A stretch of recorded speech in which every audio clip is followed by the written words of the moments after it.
Oh, say less. I'm back in that bag again. Yeah, yeah. Oh, say less. I'm back in that. Yeah. What you doing? Yeah, yeah. I'm back in that. Hey, where you going? Hey.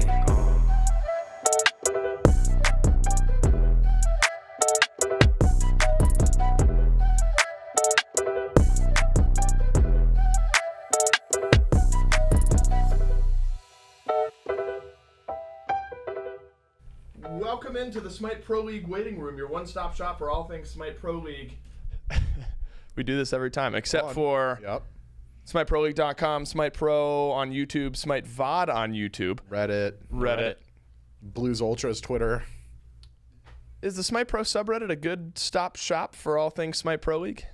I would say that there's actually some decent conversations that get held on there. If we were to dial back like maybe year and a half or two, maybe not so much. It's mostly fans going, man, I can't believe my team is so bad. But now there's actually some decent discussions that go on there. All right, so one-stop shop for all things SMITEPro League, except for all those things we already talked about, and Reddit will include in this one. Go ahead. Do you have something? Twitter.com/MifflinTV. Is not a spot you should go for any SMITEPro League content. I'm like a Smite guy. That's like my thing. When was the last time you tweeted about, like, you know, the action of the SPL or something? I think it's when he apologized to the EU SCC teams. That might be true, actually. If you want to see Mifflin's apologies, follow him on Twitter. A lot of my tweets are apologies, though. I would say the vast majority of my recent tweets are just saying sorry for something. Yeah, you're right. They don't happen often. Well, I'm filling in for Gore this week, and so I can only hope to do half as good a job as Gore Miser normally does. Another stop shop for all things SMITEPro League is Blues Ultra, who does the breakdowns on Twitter, and I believe they have an Instagram. It's @BluesUltra over on Twitter. They do great graphical breakdowns of everything that happens during each week of the SMITEPro League, gives a great insight into a lot of the data and the analytics, and other things you might not otherwise see. Top kill participation, despite a brutal week, goes to Captain Twig, which I find interesting. I guess 47 team kills. Yeah. Right, and like the Gladiators didn't have a great week. All right, so kill participation, I'm now learning. 41 out of 47? That's insane. Very impressive for Twig, but I'm looking at the 7.6 KDA on Jake right now, top in the leaderboard with the supports, 10-4 and 41. Is Jake on MVP case for Phase 1? I think there can be an argument made for Jake. It could be literally any warrior. I mean, like, sure. It doesn't matter. Like, sure. So yes is the answer. Sure. You could make an argument for awesome Jake. Well, speaking of the Warriors, most kills, Panatom 23, Oath 1 behind at 22, Adapting also at 22. So the junglers getting some killing happening this week. Poor Twig. This was a tough week for Twig. 20 deaths, 4 per game. I like how you gloss over Variety, who does beat out Twig. Right, but we were talking about Twig and the kill participation department, and so I had to knock him down a peg. Yeah, I was just thinking, in Variety, those two, if you think about the Kings matches and why they lose, it's always these guys. I was just going to say it feels like mid and right side of the map have had some troubles for this Kings team. We're going to have another apology coming soon. Yeah, on TV. Yo, my bad at Twig and Variety. You guys are world champions. That's on me. This one's literally data being presented to us in wonderful form, though, by Blues Ultra. Surprising or not, that Lasbra has fastest first blood at 55 seconds. 15:05 Fire Giant by the Warriors. Yeah, that one's least surprising, I think. Dragons are getting things done quickly. They are.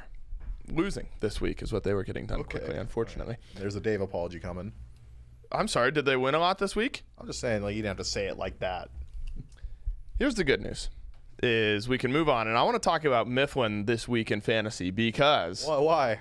Some fun stuff happened with Mifflin in fantasy. However, what we need to talk about first is everything that goes on with Chat. Remember, Chat and Jordan, they drafted a team together at the beginning of this phase, and every time Jordan had an actual head-to-head matchup, each week he did.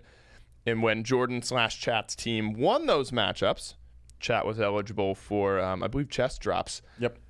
Sundays. And so the question is Jordan had 2 bites at the apple. Jordan and Chat had 2 bites at the apple to try to grab a win this week. Oh, boy. Wow. No chance. Wow. And it was against Frost was attempt number 1. And Frost has been bottom every week. Frost is last every single week so far. But in matchup number 1 against Jordan, Frost able to pull out the win. Who overperforms here for Frost? Scream had a big one. Yeah. Genetics had a pretty good week. Who underperformed? Scary D dropped a big 15. That's good. That's good. Yeah. That's almost. Yeah, If you Snoopy look, put up a 23. that's a big old. Oof. Are the Gladiators poison for fantasy drafts? Maybe. Maybe they don't do a lot of winning. Unfortunately, for Jordan and chat, chance number 1 against Frost was not a dub. However, don't you worry, Jordan and chat, because you had a second chance, and it was against Hazer this week. Surely that one was. It was worse. Oh no. Jordan and chat, you guys get nothing for this week, and this one was worse. Hazer You're with relishing it. You are cheesing right now. Oh, man. I am. Big old smile on my face. Hazer, goodness. That must have been one of the top performers of the week. Haddix goes crazy with 80. Jake with 76. Zap, 59. Big performers there for Hazer. Who's the big letdown here for Jordan? It's got to be Scary, right, with 15.8. Scary. Scary's got to be like lowest performer of the week with a 15. And then Paul at 41. Right below Yark, which is crazy to me to think that the Ferrymen, with like the weekend that they had, are still getting low points. But I guess a lot of the kills did go over to Baskin in that one game that they kind of dominated in up against the Hounds. It was like a 10-1 game. Yeah. Goodness, Hazer had a great week between Haddix, Jake, and Shinto, and Zapman had a pretty strong week as well. So sorry, Jordan. Sorry, chat. No drops for you this weekend. Your team underperformed. You led Jordan astray. And therefore you led yourself astray. However, what we get to look at are the weekly totals for all of us. And this is something I'm excited to look at. Hazer was top. Hazer was top of the week, so that's a tough swing for Jordan. Now, who was bottom this week? Now, if only only Jordan had played against Mifflin, who was 60 points beneath anyone else in the league. Kiermy did less than Scary. Who let Miff down? Kiermy, 15, inbound 25, Bobby, Cyclone 29, Cyclone Biggie 36.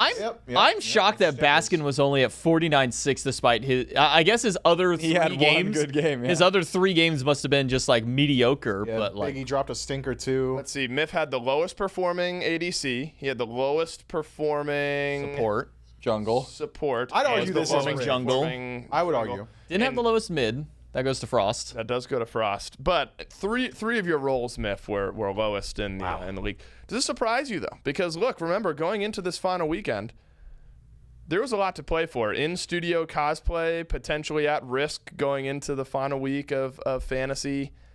And you're now 60 behind anyone, but also almost 100 behind any of us who are here in studio.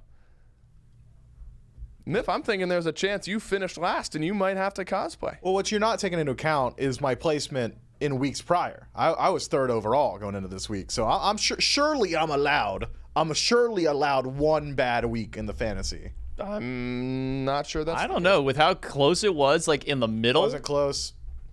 It was. We were all like 20, close. I was 30, ahead. 40, 50 apart. I think from everybody one was within like 50 to 100 points in the middle. So here's a bit of philosophy one of my football coaches have given me. Saying something is close is a loser's mentality, all right? Only people that say, well, it was close are the losers. All right, well, shooting hand grenades. You were close to not being last place in studio. And I'm still not. You are last place. How do you know? Where do you see that? I don't know. If I had it on my laptop, which I don't Oh, have. you don't have a laptop. Well, I have more power in my pocket than we went to the moon with, Miff. Can you fathom that? I'm not Can't gonna get back to that moon, though. I mean, that's what I'm saying. You can't get back to not cosplaying. I do believe Miff is last place. So I'm sure he'll put out a tweet since you're a one-stop shop for everything. That's right. And what was that at? At Dolson Live on Twitter. I haven't tweeted in a while, Right. So you want to go to Mifflin TV. That's right. Is where you want to head. I'll allow you first bite at revealing that you were last place in studio and you have to do cosplay. How about that? So that's our final fantasy. I just want to relish in the fact that my team was like upper 2 or 3. Can I just For say, the first time in a while. Go ahead, Tro. You can say. me and Jordan are the only ones who didn't have any warriors, and I think I was still like top 2. So I went pretty crazy this phase. Yeah, but you had Ven and Barra. Yeah, but no You warriors. had the carries for the other first seed. I mean, J-Mac had a top performer every week in Oxy. Like, he at least got 100 from Oxy every week. That That is is true. That's Yeah. hacks. That's hacks for sure. Yep. What happens when you draft a good coach early? Let's segue this conversation in just the general path to Masters recap. We had one phase broken down into 5 or 6 weeks of play. Remember, every team played each other in their own division twice. They played the other team just once. That ends with the Gilded Gladiators being our 8th seeded team. Miff, what'd you see from the Gladiators here in phase 1? I mean, they beat the Kings and the Dragons. The Dragons. Yep. And I'm thinking I'm going to have selective blindness for the rest of the phase. And that's what I saw from the Gladiators. Okay, you provided no actual information there to me. I award you no points, and may God have mercy on your soul. Trelly, did you see some growth from this Gilded Gladiators team? Expectations weren't in the best spot. That is true. But talk about the Kings. You get a win against the Kings. You get a win against the Jade Dragons. You look competitive in some of your sets. Is there at least an air of confidence, hopefulness maybe moving forward for the Gladiators? Most definitely. And it's only because when they beat the Kings, the Kings were undefeated, right? It wasn't like they didn't. If anything, the Gladiators caused the slump, right? They weren't. Maybe. Yeah. So that's what I'm saying. If it was like the Kings were already on their big loss streak and then the Gladiators beat them, I'd be like, man, there's not many high points. But that's one high point they could look to say, hey, we did something right. How do we replicate that? I do agree with Miff. They were stinking it up. There you go. And the expectations were not high coming in. Let's be honest. Your truth. When we saw this team, we were like, this is an 8th place team. Yeah, cook them up. And that's just the truth. But they got some wins, so there's positives to look at. That's all I'm saying. They know what they have to grow on. Every time we get to hear them in interviews, they always have good things to say about, hey, we know what messed up. Let's not weigh on that too much. We also know what we're doing right. So that's the mindset you have to have. Of course, if they're we talk about this a lot. Dave, I believe you quoted Aggro and saying, if this team is trying to win Worlds, they are way under the ballpark, right? Yep. But they've got time to try and pick it up. Go ahead, Miff. Oh, that's cool. That's cool. What are you giggling about? I was waiting for you to call me an Aggro fanboy or something. No, dude. I think you should standing on the shoulder of giants is a great strategy, and it's one that someone of your stature should probably lean into. Gotcha, and that's what you do with me when we're casting together, right? You stand on me. All right, so that's the Gilded Gladiators. Look, they are a team. If you have long-term goals, you got to start building up and looking towards the future. You have a couple springboard wins that maybe you're able to look at and feel confident in potentially moving forward. So outside of the Gilded Gladiators, you look at the other teams that we had here throughout phase number 1. Jade Dragons.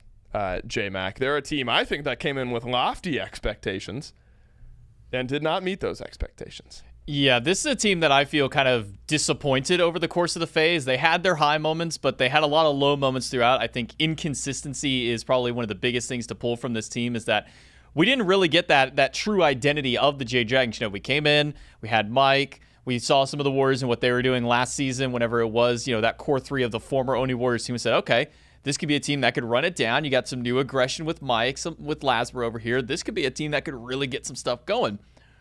But sieging at the end of the day kind of became the hardest thing for this team, what I feel. And sieging overall in year 10 has been a very difficult thing for a lot of teams. But I think more than anybody, the Jade Dragons struggled with the siege over everything else. Even when they're coming into sieges with a 8, 10, 12,000 gold lead, they're not getting anything from it. They're maybe taking a Phoenix and they're sitting by kind of twiddling their thumbs saying, okay, well, I guess we'll wait for the next enhanced fire giant. Then it comes, and then they're still sitting there twiddling their thumbs because they can't break into the base. I think that this is a team that if they have a middling performance when it comes to playoffs and even potentially up towards Masters as well, I could very well see parts of this team maybe potentially breaking apart because the core 3 of the Oni Warriors that stuck around with this team, Mike and Lasper joining through, I just haven't been impressed by this squad at all, and I would not have been surprised with how the second half of the phase is going if it was a team that ended up being the bottom in their division, only ekes out by them being one set ahead of the Gilded Gladiators at the end. But yeah, this is a lackluster performance by this team over the phase. Yeah, I think the Jade Dragons, I mean, they tended to have one of the longest average game times in the league. They were able to stall out games, had difficulty closing things out.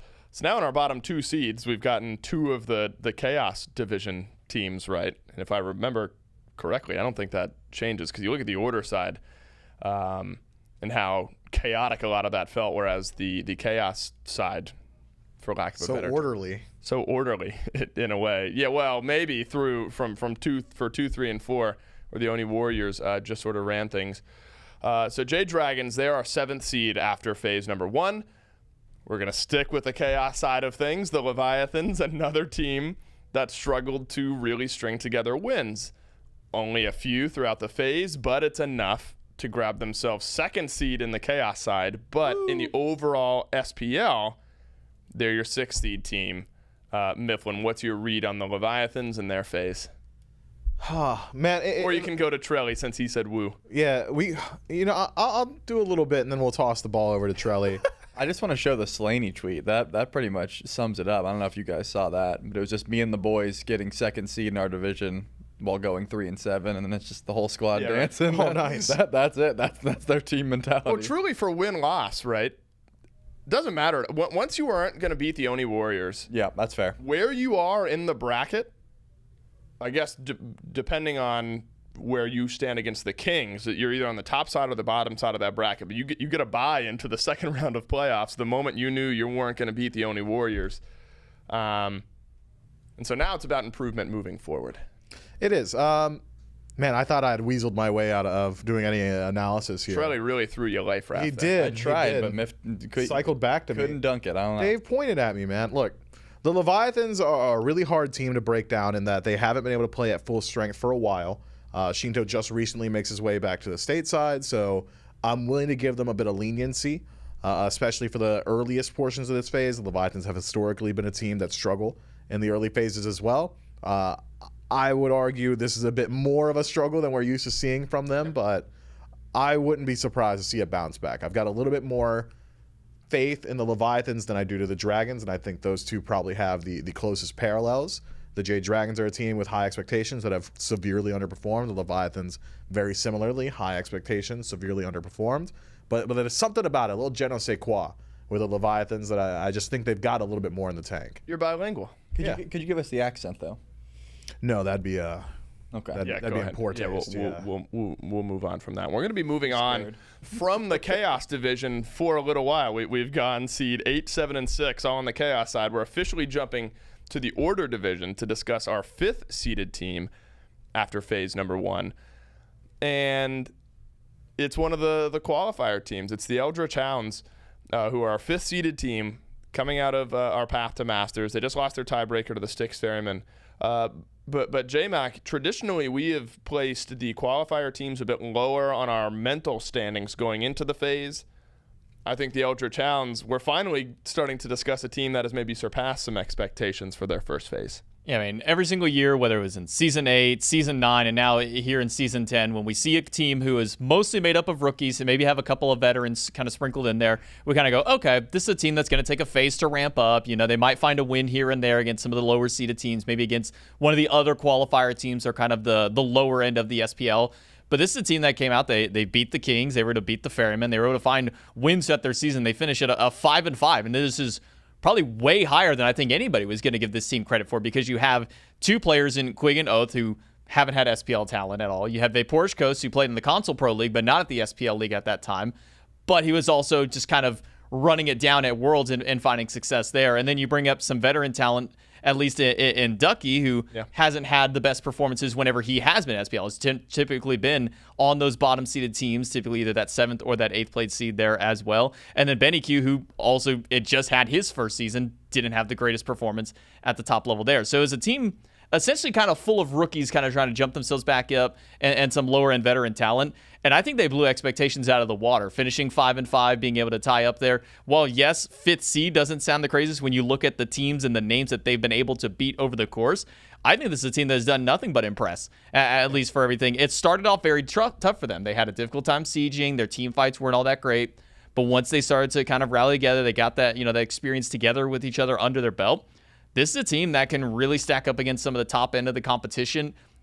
Are they going to be able to beat the Oni Warriors within another week or two? Maybe not, considering how good the Oni Warriors are. But the fact that they're able to go toe-to-toe with just about every other team in the league when we didn't have that expectation for them coming in, I'm just gonna say I'm proud of what the Eldritch Hounds have been able to do with their first phase. Yeah, admittedly, I think it's a split between the Hounds doing better than maybe we and they thought they were going to do, and then some other teams that are now behind them in the standings probably doing worse than we were expecting them to do. And so the Hounds have put themselves in a really good spot where I do think there are growing pains that they'll figure out. But they were able to rely on talent and early team chemistry to put themselves into a fifth-seeded position. Trelly, what's your read on Coast here? Phase 1, there was a lot of conversation around him finding himself on a team. Surprised that it had to go through he had to go through a qualifier path. Do you think he lived up to expectations in his first phase? I would say he surpassed his already high expectations, given the fact that he's still not here. If he's if he's doing what he's doing on ping, it's just gonna get more gross when he's here. I mean, let that sink in for a second. Like, if Is it knocking on the door, the sink? No, we can't let it in yet. But when he gets here, we'll let it in. And in that case, yeah, I think, Coast had high expectations. He's still bringing the heat. He's still spam taunting. He's staying true to himself, which I love to see. And he makes the league fun, There's not everyone that's going to look for those 1v1s. Think about how boring ADC is when Coast isn't playing. It's very rare that you're looking for 1v1s. Sure. You're sitting under lane. You're just under tower saying, hey, there's a chest camp up. See you later. Coast is looking to fight. And I think that's the kind of stuff that adds a little fire to these matches. Miff, you weren't a fan of that. To let that sink in? No, I thought it was great. I could do the full-blown podcast guy thing. Let me blow your mind for a second, if I can. Let me take you on a bit of a journey here. Vaporish Coast, right? You guys with me right now? Uh-huh. SEC player, plays on the world stage last year. Yep. You guys hanging in there with hanging me for now? Let me blow your mind for just a moment. Let me. Chris is walking out right now because he's heard me talk about this about 16 times this week. That's what all the podcast guys always do. Mm-hmm. Yeah, Jamie, pull that up. That's right. No, that's a TikTok trend. There's probably 3 or 4 people in chat who have seen that guy, and I'm directly ripping that from him. So that's the Eldritch Hounds, your 5th seed at the end of phase number 1, and we're officially in the top half of our seeding after phase number 1. Don't worry, we're going to be getting to the Ravens. We're going to be getting to the Oni Warriors here in just a minute. So the question is, who do we have at 4th seed after phase number 1? Well, we're down to 2 teams who finished first in their group, and so it's between the Kings and the Styx Ferrymen. Only one of those 2 teams had to play in their tiebreaker today. So the Styx Ferrymen still on the order side of things. They're your 4th seeded team after phase number 1.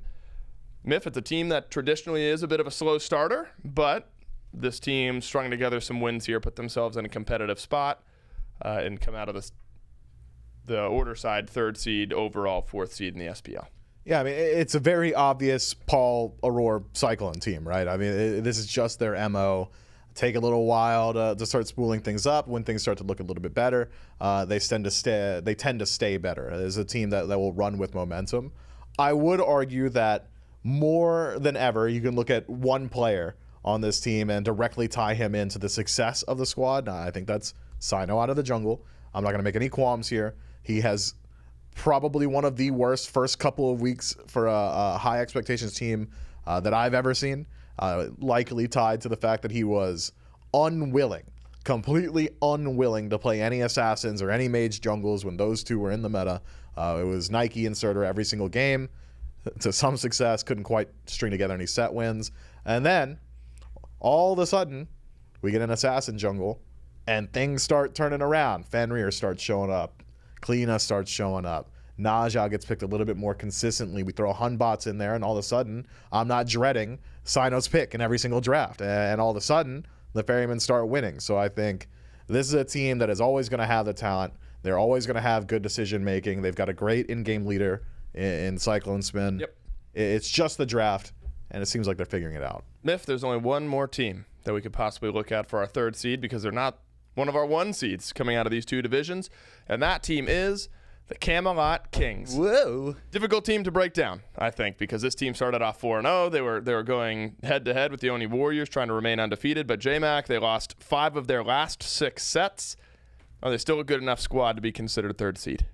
I honestly don't even know with this squad anymore because, I mean, there are moments, there are high points with this team, but the lows of this team is lower than I'd even say that we saw from them back in Season 9 with this team. I think the change up to the map has really affected this squad. There's not nearly as much to fight over. It's your neutral camps, you're buff. I think this more kind of scrappy early game style has favored other teams more than anything. But I think for me, and it's something that we kind of, maybe glanced a little bit over as far as, when we're talking about Blues Ultra, but the right side of the map of the Camelot Kings has been severely underperforming. Captain Twig has had many games where he's going 1-5, 0-8, 1-9. Variety's been having a lot of games. We joke about him being the sacrificial lamb of the team, the designated inter of the team. But I think it really has started to affect, because where Yarkor is doing fine, where Genetics is doing fine, where BMT is solidly probably the best performer on the team as far as consistency's sake, the right side with Twig and Variety has not looked good for the Camelot Kings. And I don't know if it was the loss to the Gilded Gladiators is what put them in this mental spiral downward, starting out 4-0 and then now going 1-5 for the back 3 weeks. But this team has just not looked good. I think we need to see a step up Variety. We need to see a step up from Captain Twig. Otherwise, I could see this team falling down very early in future tournaments and even future phases. Yeah, it's difficult because Variety has died a lot in the past, but it's been in the name of starting a team fight, setting up for his team. Yeah, Variety dies, get Gold Fury. Classic Soul Lane. Yeah, stuff. now it's Variety dies, and nothing is seeming to be going right on the map for the Camelot Kings. But it's a team of talented individuals, some downtime after playoffs might put them on the right foot. So that's our third seeded team after phase number 1. We're down to our division winners, though, with our final 2 teams. Highland Ravens, the number 2 team, I have to imagine, because the only Warriors untouched. Unscathed. Now it's the Camelot Kings. Trelly, Highland Ravens. Yep. Ahead of expectations, behind expectations, perfectly expected. Certainly ahead of our expectations if you go to our blind predictions, but I would say once we all got a little bit of Can we data. stop going to those? Yeah, and that's what I'm saying. We had no data. It was just, hey, look at these 5 players in a list. Data? No. We're too far behind. Keep going. This is true. Say it again. Given the fact that once we got into actual territory where we all knew what this team was capable of, I think they've been looking even better than expectations for sure. I don't know if second seed was ever in that realm of possibility. That was probably still going to the Kings, but they've been impressing. I think they've meshed together extremely well, and they're playing a style of Smite that is, of course, different from the Oni Warriors, but still uniquely their own that I think other teams are having trouble with. Yeah, it feels like the carries, Ven and Bear have found a team and a roster that really fits their style. Scream playing really good Smite for this team. And Haddix is back to doing Haddix things. That leaves one team, and it's Miff's favorite one to talk about. Number 1 seed after phase 1 of the SPL. Undisputed, no contest here. It's your Oni Warriors. Miff, why are the Oni Warriors our number 1 seed?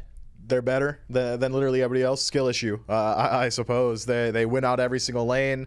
They play the team fight cleaner. But most primarily with the Oni Warriors, and it's the reason they're my favorite team to watch right now, is that they are the absolute best at doing the stuff after the stuff after the stuff. So many teams win a team fight, grab Fire Giant. What's the play then? Go back to base, spend gold? No. Oni Warriors say, you're still dead. I'm going to go grab a Phoenix. Oh, you tried to defend the Phoenix? Idiot. I'm going to go ahead and kill your Titan. And that is just a very exciting brand of Smite to watch. They're always trying to do something, no matter what. From behind, okay, let's defend actively. Let's go push a tower. Let's group up on an objective. Let's do something on the map. From ahead, stay ahead. Let's get active. Hey, we're stronger than them right now. Let's force a fight. And the Oni Warriors, that brand of Smite is something we haven't seen in a few years, especially in year 9. The Camelot Kings dominating with their slow, methodical play. I hated every second of it. Yeah. The Oni Warriors dominating by shoving everyone in the locker.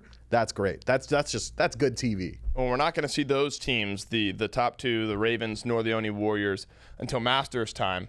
And we will also be discussing, moving forward, a couple teams that we will be seeing play against some of our SPL teams for the first time, which are some of our SEC squads. We had the EU and the North American SEC running all phase long. The Niflheim Wargs are a third-seeded team over in the EU SEC. We're running a bit short on time here, so I want to open kind of general discussion maybe about some of these teams, but really the SEC in general. Because it's felt like a competitive year over in the Smite Challenger circuit, as it's been in years of past. The question is, J-Mac, you talk about a team like the Wargs, who are your third seed, Hex Mambo, your second-seeded EU team, Weavers, your second-seeded North American team, Scarabs, your number 1 seed over from the EU SEC, and then the Sages, who are your first seed over from NA. You look at all those SEC squads. Is the talent there to maybe make some waves against some of our lower-seeded SPL teams?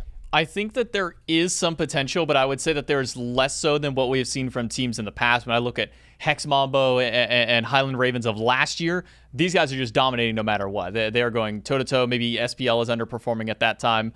This time through, I don't really feel like there's enough to guarantee a win, but I think that against a team maybe like the Gilded Gladiators, a Dragons team who is struggling, I think that there are some possibilities for teams like the Sages. I think Niflheim Wargs were kind of playing under their expectations, whether that be they were taking the games as fully seriously or not, or just making sure they can at least make that top 3 to kind of push through. I think there is potential for it, but I'd say maybe less so than seasons past. Yep. So really the question is how does the SEC meta run into the SPL meta? Is the talent there to disrupt on a shorter scale? And all of this, of course, we've been talking about the path to Masters all phase long, and that's what this is all about. Our season 1, or our phase 1 rather, tournament. And the question is, who's going to win Masters? Of course, Ravens and Oni Warriors, they're already there. The other 6 SPL teams are running through playoffs. SEC teams will meet some of those lower SPL squads eventually. Myth is the obvious choice that the Oni Warriors are just going to win this whole thing at this point, or are there some dark horses in your mind? I think you are a fool if you don't say the Oni Warriors are a clear and definitive favorite to win. As far as I'm concerned, in the world of Smite right now, there's a definitive number 1, and the gap to number 2 is so large that I think discussing who number 2 is almost worthless. Yep. The Oni Warriors are that much better than everybody else right now. They're the team to beat. They got a target on their back. They're playing the most emphatic and entertaining brand of Smite. Yeah, I think say anybody else, you might say, oh yeah, Oni Warriors, it could be food sickness, a little food poisoning maybe. I hope you're not suggesting anything. They get caught out, maybe no. Then we can have a conversation where the Camelot Kings could show up, but I think it would take some extenuating. I want one name from each of you before we wrap the show here. Oni Warriors, the obvious favorites. If there's a team that's going to beat the Oni Warriors, who's it going to be? Myth. They're going to beat the Warriors? Beat the Warriors to win Masters. More than one word. You've already run over your time here. Ravens. It would have to be the Gladiators, because they're going to go troll so hard that we can beat these guys with our eyes closed, and then they would just overcompensate and lose. Amazing how one word becomes about 50 with our casters here. J-Mac, who's beating the Warriors if it's going to be one team? Ravens. A couple Ravens, and then I don't know. I think you said it's, and so it's is your official answer here, Charlie, with your one word. It's been the SPL waiting room. Remember, we have a weekend off of broadcast here. Playoffs will be happening next weekend. Thanks so much for sitting around with us, and we'll see you. Bye. Charlie, are you okay? Oh, say less. I'm back in that bag again. Yeah. Oh, say less. I'm back in that. Yeah. What you doing? Yeah. I'm back in that. Hey, where you going? Hey.